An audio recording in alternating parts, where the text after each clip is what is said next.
สบายดีสวัสดี FC เพื่อนทุกคนเด้อบอกว่าสิเป็น FC ฝั่งลาวฝั่งไทยและอยู่ต่างประเทศเนาะยินดีต้อนรับทุกคนเข้าสู่ช่อง YouTube ของสาวบุญเปียงสาวลาวเด้อมาพบมาพอกับสาวบุญเปียงในมื้อนี้เนาะกำลังสิเดินทางหรือว่าพา FC ไปหาสาวโสดซึ่งสาวโสดคนนี้ก็เป็นสาวโสดขึ้นใหม่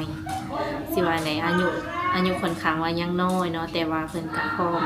ที่จะสร้างครอบครัวแล้วทุกคนเลยโดยซึ่งว่าสาวโสดคนนี้หลายคนก็คือสิฮู้จักเพิ่นเพราะว่าทั้งสาวเปียงเองก็เคยมาถ่ายทำน้องเพิ่นแล้วประมาณครั้ง2ครั้งก็ถือว่าได้ปานใดเนาะทุกคนโดย ซึ่งว่าวันนี้ทางสาวเปียงก็สิได้ไปเปิดใจเพิ่นอีกรอบทุกคนเลยแนวใดเนาะก็ฝาก FC กดไลค์กดแชร์กดติดตามให้สาวเปียงเด้อเพื่อเป็นกำลังแห่งใจในการถ่ายทำคลิปต่อๆไปเนาะถ้าหากว่า FC คนไหนอยากติดต่อกับสาวโสดคนนี้หรือว่าคนอื่นๆก็สามารถทักมาหาทางสาวเปียงได้ทางเฟซก็ได้ทางไลน์ก็ได้เด้อทุกคนเด้อโดยแล้วก็ สาวเปียงจะมีอยู่ไลน์อยู่สองอันเนาะทุกคนเพราะว่าหลายคนบอกว่าไลน์เก่าของสาวเปียงแอดมาค่อนข้างว่ายากเนาะดังนั้นสาวเปียงก็เลยสมัครไลน์อีกอันหนึ่งเนาะทุกคนทักไลน์ตัวใดก็ได้เดี๋ยวสาวเปียงสิแปะขึ้นให้เนาะโดยสบายดีสบายดีสาวโสด หรือว่าโบโสดแล้วตอนนี้โสดคือเก่า โดยคือห่างไปนี่โดนเติมน้องละโดยประมาณเกือบปีเดี๋ยวประจักษ์โดยน้องหละไปอยู่ไสมาน้องไปอยู่สวรรค์ไปเห็นเวียกญี่ปุ่นฮะนะคิดว่าไปฝั่งไทยยัง ไปเห็นเวียกเห็นงานอย่างญี่ปุ่นน้องละไปขายตเปิดห้านเองนี่บ่เป็นหานของหัวหน้าฮะนะไปรับจ้างเปิดฮะนะ แต่ว่าทั้งน้องเองก็มีประสบการณ์แบบตำเอียงนี้ได้เบิดบอกโดยได้ขออนุญาตถามคืนในน้ำโต๊ะในซื้อจังไหนซื้อนี่น้องนี่ตอนนี้อายุจากปีเลย19โดย คือน้องหลานี่ยังบ่ทันเคยสั่งครอบครัวได้เนาะโดยยังบ่ทันโดย เคยมีแฟนหรือบ่เคยคบกันในโดนบ่ประมาณ 3-4 เดือนห้องว่าแฟนได้บ่เนาะโดยได้ 3-4 เดือนโดยคือจังหวะไวเนาะ เป็นอะไรคบกับรุ่นใหญ่กว่าบ่หรือว่ารุ่นตัวเองรุ่นใหญ่รุ่นลื่นกันนี่หลายปีอยู่บ่โดยหลายแต่ก็ยังแบบว่าคบกันบ่โดนเนาะโดยน้องว่าเลิกเองบ่หรือว่าเพิ่นเลิกเพิ่นแบบบ่แม่นว่าเพิ่นบอกเลิกกันนะเพิ่นเงียบไปเลยหั่นนะหายเลยหั่นน่ะคือน้องเองก็บ่ฮู้ซ้ำว่าเพิ่นเป็นหยังโดยบ่ฮู้สาเหตุน้องก็ปล่อยวางไปเลยหั่นน่ะเป็นผู้บ่าวลาวนี่บ่ผู้บ่าวไทยโดยก็ถือว่าตอนนี้นี่สิว่าบ่ได้ติดต่อกับเพิ่นแล้วเนาะโดยตอนนี้โสดจักเปอร์เซ็นต์100เลย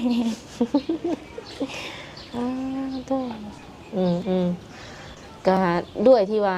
คือโสดนี่โสดแต่โดนแล้วบ่โดยแบบว่าโสดที่แบบบ่มีใครเข้ามาคุยเลยนะแม่นบ่มีไผเลยเลยย้อนยังจังแบบว่าบ่ค่อยได้ออกมาถ่ายคลิปน้องละน้องคาเวียที่ว่าบ่ค่อยมีเวลาว่างหั่นน่ะหาก็สิลาออกจากงานมาเบิ่งแม่นี่ค่ะแม่เป็นหยังเนาะแม่บ่สบายบ่มีคนเบิ่งเพิ่นน่ะตอนนี้ก็คือมาอยู่บ้านแบบ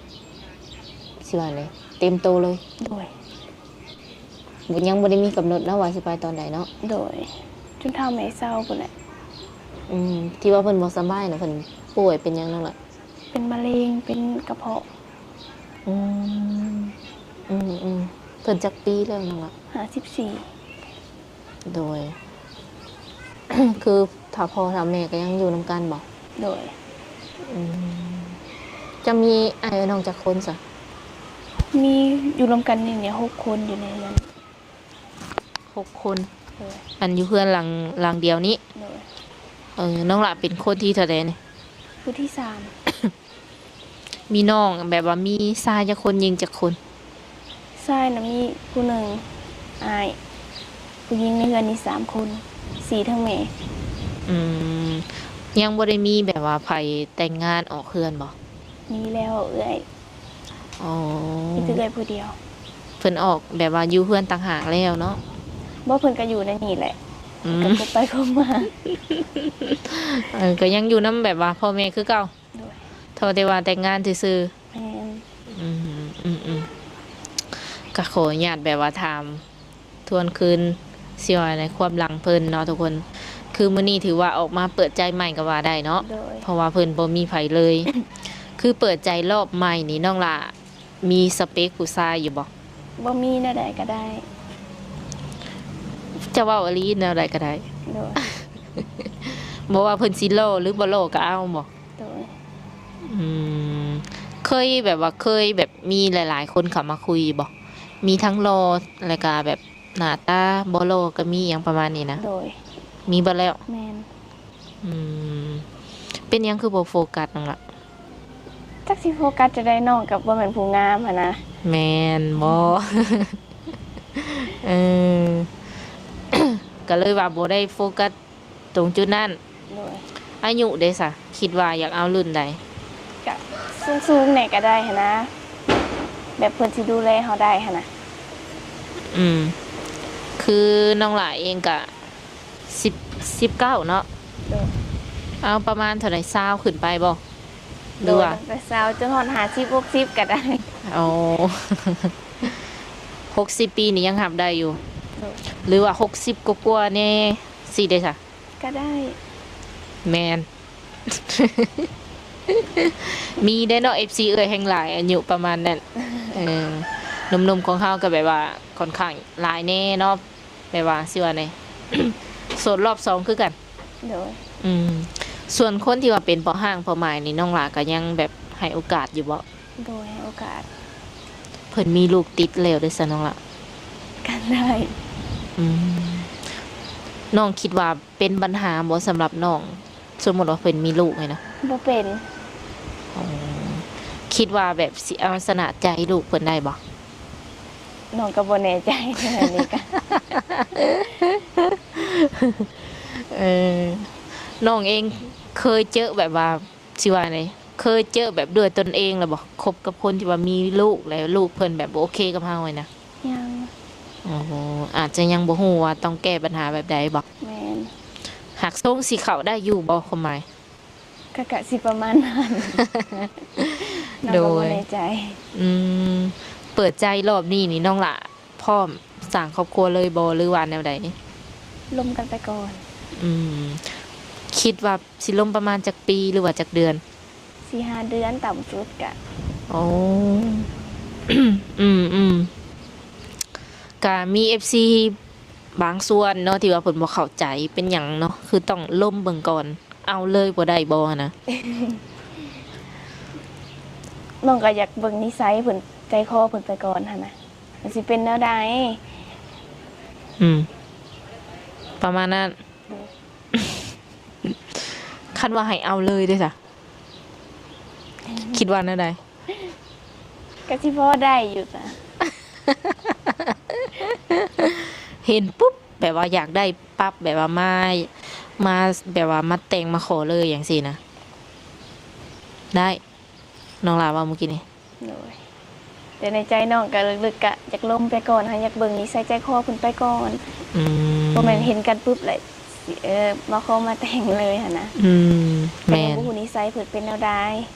โดยแมนเนาะ อยากเบิ่งนิสัยใจคอก่อนว่าเพิ่นหับเฮาได้บ่เฮาหับเพิ่นได้บ่เนาะถึกแล้วน้องหลายคันสิเอาไปเลยก็เอาได้อยู่แต่บ่ฮู้ว่าสิมั่นคงหรือบ่เนาะ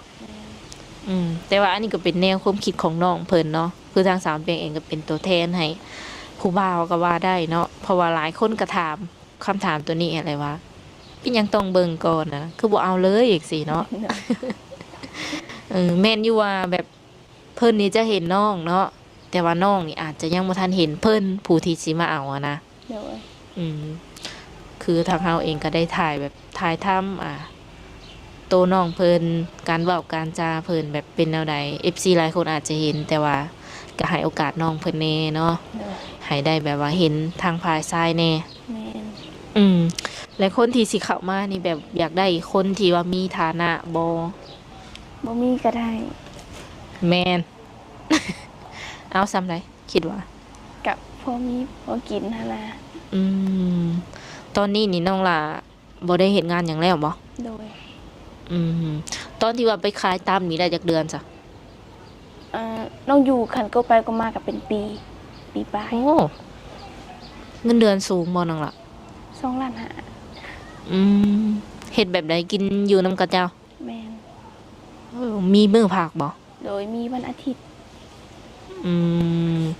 ได้หยังแน่แบบจากการไปเป็นแม่ค้าเกือบว่า1 ปี ขายตามเป็น เออ แล้วก็หยอกย้ำหั่นนั้นนำย้ำเฮ็ดเป็นเบิด โอ้ ได้สูตรเพิ่น แล้วอยู่แนวกินนี่ก็สิแบบเฮ็ดเก่งขึ้นแน่บ่ โดยเป็นแน่ อืมแบบว่าเรื่องประสบการณ์การเว้าการจานี่ได้มาเพิ่มอยู่บ่ ก็ย่างมันได้ อืมจากที่เป็นคนขี้อายแล้วก็ตอนนี้เด้ เว้าได้บ่อายปานใด เอาใหญ่ขึ้นแน่หน่อยนึง โดย แม่น เพราะว่าน้องเพิ่นมาตอนนั้นนี่ยังอยากอายแน่เนาะ แม่ เว้าก็ค่อนข้างว่าบ่หลายปานใด โดย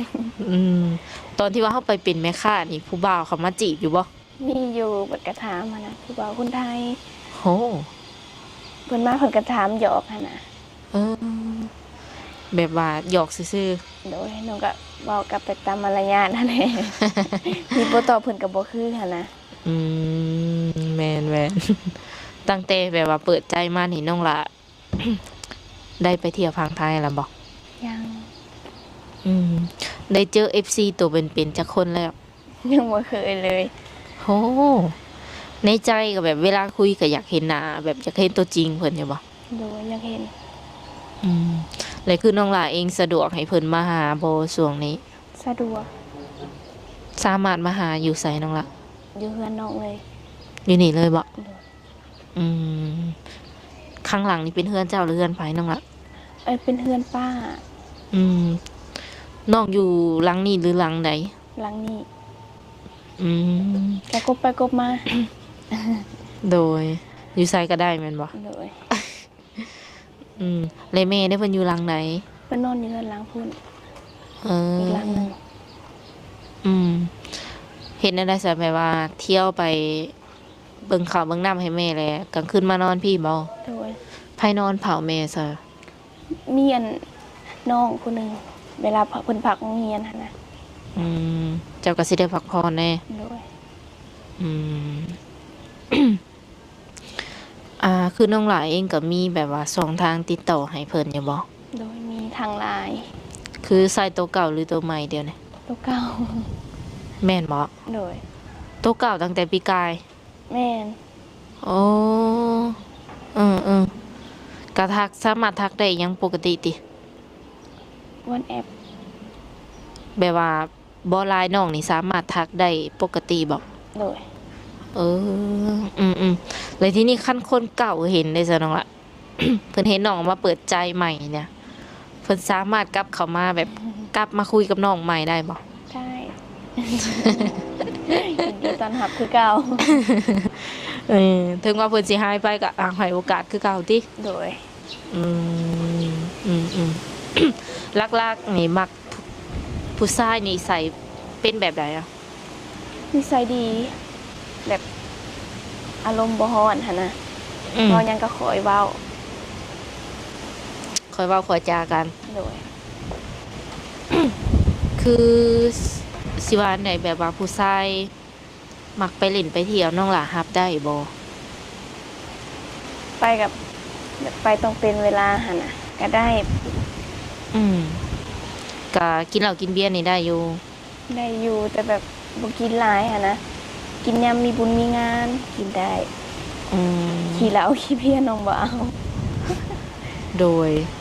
เป็นอะไรในใจนี่คือบ่มัก แบบ เบิ่งแล้วรู้สึกแบบใด บ่มักหั่นน่ะ บ่อยากเห็นเนาะ โดย รู้สึกแบบบ่อยากเห็นในหูในตาประมาณนี้ โดย หรือว่าย่านกับเจ้าแบบ คันอยู่กันไปเดี๋ยวยันก็เจ้าแบบทำให้ห่างกายบ่หรือแบบใด แม่น เคยเห็นอยู่บ่แหละผู้ชายแบบเมาเหล้าเมาเบียร์ เคย เขาเจ้าให้บ่ ให้ แม่น เนี่ยนอนเมาเลยนอน ก็แล้วแต่บางคนหั่นนะ เออ หากเวลาเห็นผู้ชายแบบว่าเมาเหล้าเมาเบียร์แล้วเพิ่นแบบอาละวาดนี่น้องหล่ารู้สึกแนวใด บ่มัก บ่มักซื่อๆเนาะ โดย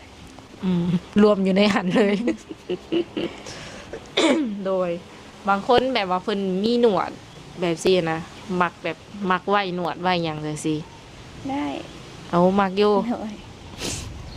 สัญญาก็บ่ได้ว่าเนาะ โดย โดย ขออนุญาตถามเด้อนิสัยน้องนิสัยเป็นคนเนี่ยแหละเป็นคนแนวใด นิสัยน้องบ่ แม่ อาจ น สิเงียบๆแน่หั่นนะบ่ค่อยเว้าเป็นปานใดหั่นนะ อืมใจฮ้อนหรือใจเย็น กลาง โดย เวลาให้นี่เฮ็ดแบบใดแบบด่าออกไปเลยบ่หรือว่า ๆบ่ได้ เก็บอาการ โดย เก็บอาการเลยแบบว่าเศร้าเองบ่หรือว่า เศร้าเอง อ๋อคือสมมุติว่าคนแบบผู้บ่าวเพิ่นเข้ามาทักแล้วเฮาบ่ถูกใจเพิ่นจังซี่นะน้องหล่ะมีวิธีบอกเพิ่นบ่ บ่มี น้องหล่ะต้องเฮ็ดแนวใดซะสมมุติเพิ่นเข้ามาอะไรเพิ่นอยากจีบน้องได้เนาะแต่ละคนนี่เพิ่นบ่ได้อยากเข้ามาในฐานะอื่นได้เนาะส่วนหลายเพิ่นก็จะเข้ามาจีบอยากเข้ามาจีบน้องเป็นลูกเป็นเมียจังซี่นะแล้วน้องบ่ถูกใจเพิ่นจังซี่สิบอกเพิ่นไปตรงๆบ่หรือว่ามีวิธีเฮ็ดแนวใด จะปฏิเสธเพิ่น อืม บอกไปเลยบ่ โดย โดยก็มีหลายวิธีได้เนาะน้องสิเลือกวิธีแบบบล็อกบ่หรือว่าบอกไปตรงๆบ่จังซี่ บอ นะ กตรง อืมอืมอืม ๆถ้าบอกก็สิเสียมารยาทหั่นนะ โดย คือเน้นที่นิสัยใจคออย่างเดียวบ่ โดย อืม ส่วนหลายคนที่เข้ามานี่ เพิ่นเฮ็ดหยังให้น้องน้องจังรู้สึกว่าน้องประทับใจในตัวเพิ่นนะ แบบเพิ่น แบบว่าความหมายคือเพิ่นโทรมาแล้วเพิ่นก็เว้านู่นเว้านี่หั่นนะแบบ ให้เฮาแบบมีความสุขขึ้นนะ อืม เว้าแนวนั้นแนวนี้หั่นแหละ อืม โดย ส โด มมุ ย ติว่าน้องบ่ได้อยากหยังเพิ่นก็โอนเงินมาให้หั่นนะ อืม เพิ่นให้ไปซื้อกิน อืมรู้สึกว่าแบบใดแบบว่าเพิ่นใส่ใจ โดยเพิ่นใส่ใจดูแลเฮาหั่นนะ อ๋อก็ประมาณนั้นก็สิแบบน้องเพิ่นก็สิรู้สึกดีทันทีเนาะทุกคน โดยไผๆก็คือสิว่าในแพร่เนาะ โดย คือแบบว่าเพิ่นใส่ใจเฮาขนาดว่ายังบ่ทันรู้จักก็รู้สึกว่า เพิ่นอยากดูแลเฮา แม่น แม่นบ่เอ่ยเดาไปซื่อได้ โดย อืมอืมอืม ต่ำสุดนี่หาเดือนเนาะน้องหลาจังปิดใจ โดย อ๋อสมมุติว่าเจอคนที่ใช่นี่ ปิดใจเลยสิออกมาแบบถ่ายคลิปให้ FC ฮู้นำอยู่บ่ ให้ฮู้ อืมเอ่ยลืมถามน้องหลาเคยเข้าโรงเรียนบ่ เคย เรียนฮอดห้องใดตอนนั้น ม .4 อ๋อจบได้ใบประกาศเรียบร้อยเนาะ บ่ได้ ออกกลางปี อืมเป็นไดติดผู้บ่าว บ่ได้ติดผู้มา ออกไปหาเงินเด้ตอนนั้น อืม อืมอืม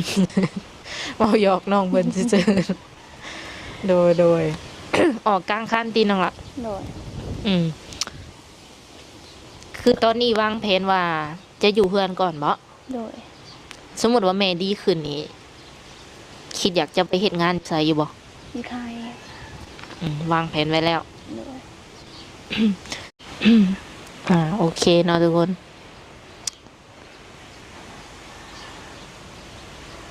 คืองานกันก็แบบว่ามีพร้อมแล้วบ่ ยัง โอ้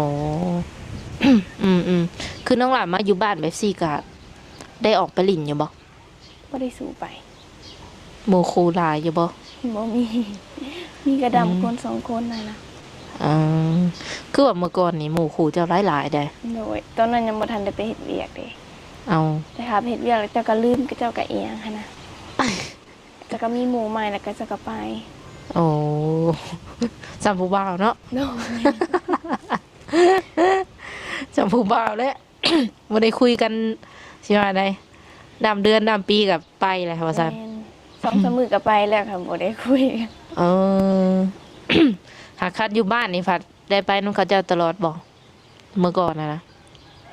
เป็นหมู่ค่ะมา แม่น โดย อืมแล้วพอบัดนี้เฮาบ่ค่อยได้อยู่บ้านแล้วก็บ่ได้สนิทกันติ โดย ก็ดีไปอีกแบบเนาะบ่มีหมู่ก็บ่ได้ไปเลินข้างนอก โดย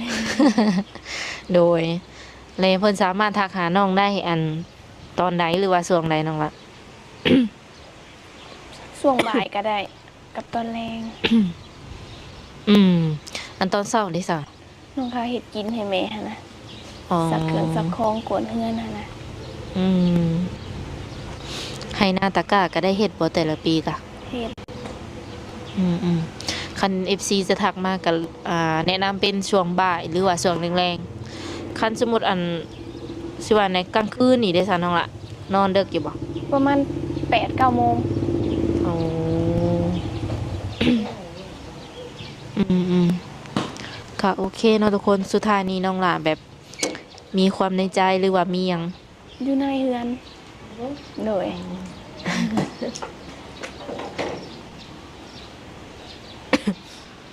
พี่น้องเหมาะ โดย อืม มายาม โอ้โดยน้องหลามีความในใจอยากฝากถึงแบบผู้บ่าวหรือว่า FC ที่สิเข้ามาใหม่อยู่บอก โดย อืม เข้ามาก็ขอให้จริงจังกับน้องกับพ่อหั่นนะ เมื่อนี้ โดย บ่มีหยังนะ สาจังใจฟัง โอเคเนาะสุดท้ายนี้กับทางสาวบุญเปียงเองกับสีมีส่วนน้ำจิตน้ำใจเนาะมอบให้เพิ่นไว้เติมบัตรเติมเบอร์เนาะ100,000 กีบทุกคนเลยอันนี้ก็เป็นเงินที่ว่าผู้ใหญ่ใจดีเนาะที่เพิ่นซัพพอร์ต YouTube อยู่ตอนนี้เนาะเพิ่นฝากมาให้สาวโสด แต่ละคนนั่นแหละไว้เติมบัตรให้น้องขอบใจอ้ายเพิ่นแน่ โดยขอบใจเด้อ โดยแล้วได้ก็ขอให้น้องพ่อนึกครูไวๆเด้อ โดย โดยสำหรับคลิปนี้สาวบุญเปียงกับน้องจะได้ขอตัวเจ้าไว้ก่อนสบายดี โดยสบายดี โ